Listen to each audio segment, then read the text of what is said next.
Yoya asama harka fuunee daawwattoota yuutuubii Saaq Zeenuu jalatti argamtan hundi keessan nageenya keenya kan kabajaaf jaalalaa bakkuma jirtanis naa dhaqqabu jecha egaan sagantaa keenya arraa kana fakkaatu ture በደንብ እንደምታውቁት እስክናሻሽለው ድረስ አሁን ባለው ህገ መንግስት ውስጥ ሁላችሁም እንደምታውቁት የብሔር ተወካይ እዚህ የለም የህዝቦች ተወካይ ብቻ ነው ያለው እኔ በጎማ ወረዳ የሚኖሩ ህዝቦች ተወካይ ነኝ እንጂ የኦሮሞ ተወካይ አይደለሁም ይሄን በደንብ ህገ መንግስቱን ማየት ይኖርባችኋል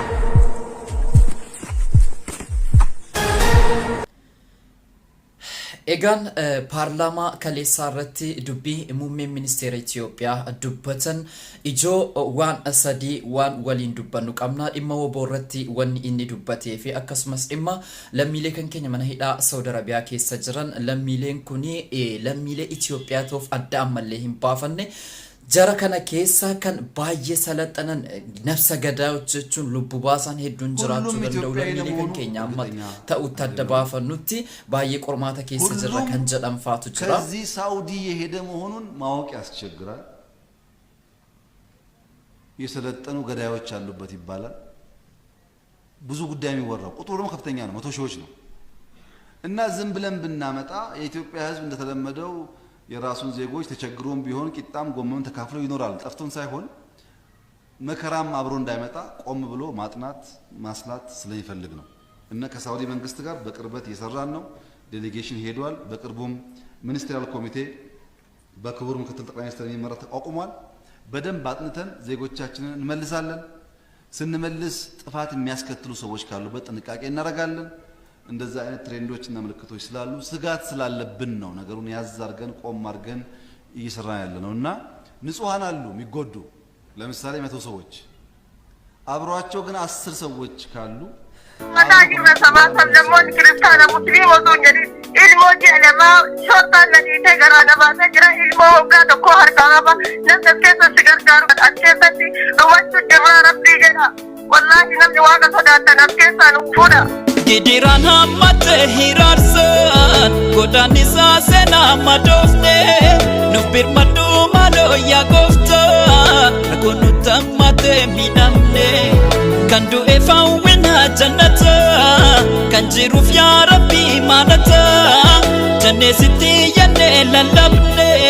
Samni gosi chaka minamne Gidiran hamate hirarsan Godan isa sena madofne Nubir madu malo ya gofta Ako nutamate minamne Kandu efa wina egaan akkuma dhageessanii kaatanii lammiileen kan keenya mana hidhaa Saudi Arabiyaa keessatti hadhaa wagga inni aangoo qabatee jiruuti namoonni baay'een ajjeefamanii namoonni baay'een dhukkuba adda addaatiin qabamanii namoonni kuma dhibba meeqa mana hidhaa Saudi Arabiyaa keessatti akka dararamaa jiran uummanni Oromoo eessa jiran ni beeku uummanni addunyaas ni beeka jechuudha uummanni takka akka haalana ta'ee beeku takka haalana ta'ee hin beeku jechuudha bara mootummaa darban keessatti egaan deebiin inni tokkoffaa irratti lammiilee kan kee ta'uudhaaf afaan isaan dubbatan irraa beekama bifa isaaniitiin beekama lammiileen kan keenya tariitii namoonni shamarran kan keenya namoonni hedduun isaanii nama lammummaa biraatti hedduun isaanii eerumuuti danda'u yoo eerumanii jedhanii ilmoon isaan qabatanii jiran ilmoo isaaniiti ilmoo lammiilee nama biraa sanaa miti kan isaa wajjiniin qabamanii jiran osoo zeegaa biraa ta'eeti kabajaan achi keessatti jiraatu malee hin qabaman turan jechuudha zeegummaan jara osoo zeegaa kan biraa lammummaa biraatti mirkanaa'e jedheeti akka sana keessatti mana hidhaa sana keessatti hin dararaman turan mootummaan biraa lammiilee isaanii achi keessatti baay'ee eegaa jiru waan ta'eef jechuudha kanatti hubachuu danda'uudha qabdu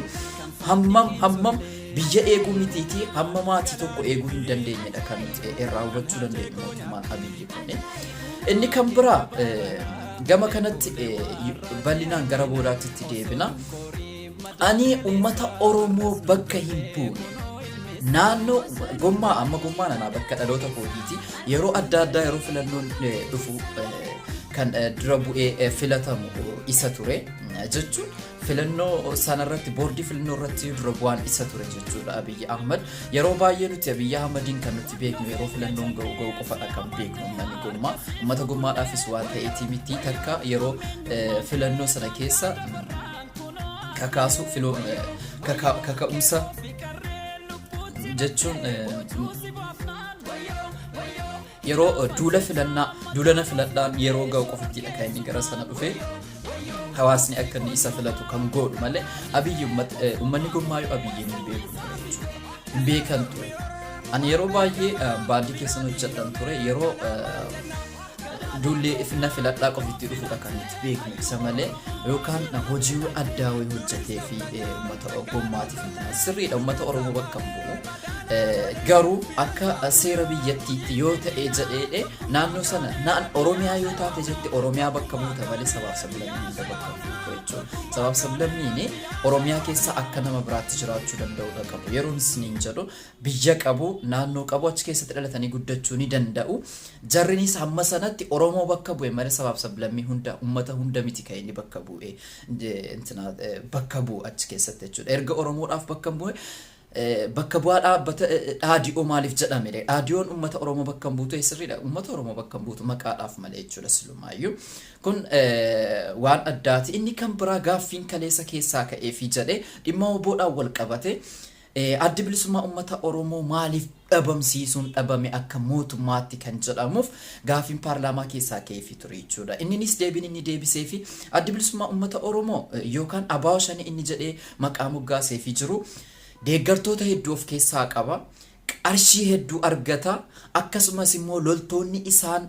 ittiin hoogganaman uummata waan ta'eef jara kana balleessuudhaaf ni rakkisna garuu Itoophiyaan dhumarratti ni mootii jedha Itoophiyaan mo'uu hin danda'anu jedha erga humni isaanii cimaa ta'e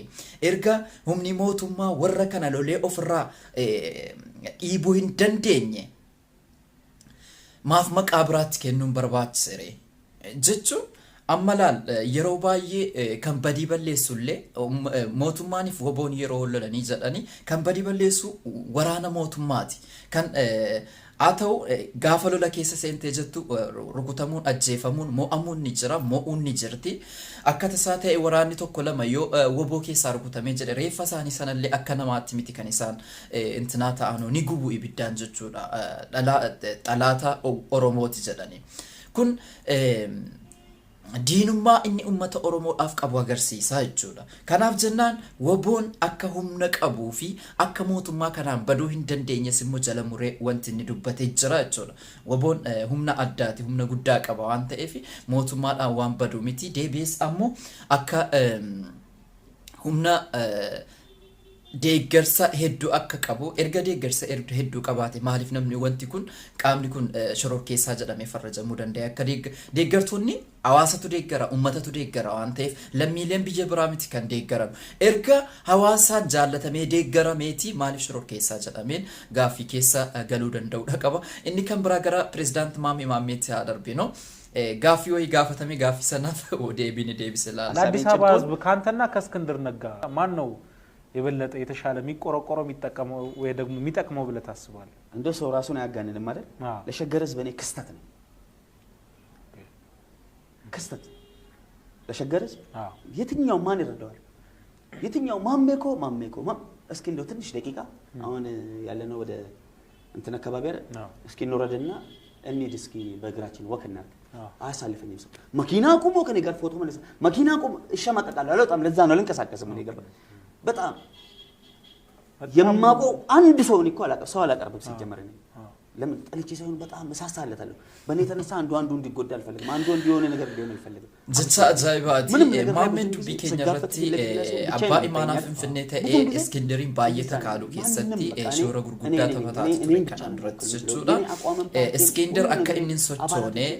ሄዱ ሾራ ጉርጉዳ ጎዳት ትሬ ሃተኡቲ እስክንድሪን ባየ karaa harkaa gaturra darbe yeroo inni abbaa imaanaa finfinnee ta'e yeroo inni socho'u sana keessatti Iskindar hedduu sodaataa ture jechuudha yeroo sana keessatti maammi maal jedhe Iskindar immoo deebii maalii deebise kan jedhu ol duraa duuba laalla taphatee ture ትክክለኛ ባላደራ የሆነበት ትልቁ ምክንያት አብቹ ገላን የጉለሌ የባለ መሬቶች የፍንፍኔ ባለ ንብረቶች ባለሀብቶች ተግባባ የመረጡኝ በፍላጎታቸው እንዲሁም በግፊት የመረጡን ትክክለኛ ባላደራ የከዚህ በፊቱ ባላደራ ህገወጥ ነው ስንል በኤቪደንስ ነው። አንደኛ ደረጃ እሱን የሚከተሉት የእሱን አንደኛ ደረጃ እሱ የሚያራምደው አይዲዮሎጂ ምንድን ነው ማስተማር ተባባል። አንድ ሀገር አንድ ባንዲራ አንድ ምናምን የሚባል ሳይንስ ኢትዮጵያ ላይ ታሪክ ነው። እስኩን ጋፈሰን ፕሬዝዳንት ማሜፍ አከስ ዘዴትን ዴቢ ላቴት መጀመሪያ ይሄን ጥያቄ ስመልስ አዲስ ነው ወይ የሚል ጥያቄ ነው። ይሄ ልጅ ከዚህ በፊት ይታወቃል ወይስ አዲስ ነው? ከዚህ በፊት የት ታይቷል? ምን አድርጓል ብለን ደግሞ እንጠይቃለን። ልጁ አዲስ አይደለም። ልጁ የተለያዩ ፖለቲካ እንቅስቃሴዎች በማድረግ የሚታወቅ ልጅ ነው እዛ ሶሻል ሚዲያ ላይ እና በጥቅሉ ማለት የምንችለው ልጁ ከበስተጀርባው ድጋፍ እንዳለው ነው። የማን ድጋፍ አለው እንተወሱ ለጊዜው ማሜ ቦዳ አከናሞኒ ጉርጉዳን ጅራኖ ፊ ማሜን አከ ሳፖርት ጎዳማ ጅሩ ባዬ ሁምነ ሳቲ ኦልታ ኤቲ ቱረጀቹዳ ማሜን ኦሶ ቀብሶ ከና አመስቱት ዴቢኤ ወረከነ ተካሌ አመተኤ ወረከነ ተካሉ ዳፍ ባዬን ፈየዳው አንተ ፊ ማሜን ኦሶ ቀብሶ ከነ ተሞስ ዴቢቴ ጀነገ መኑማን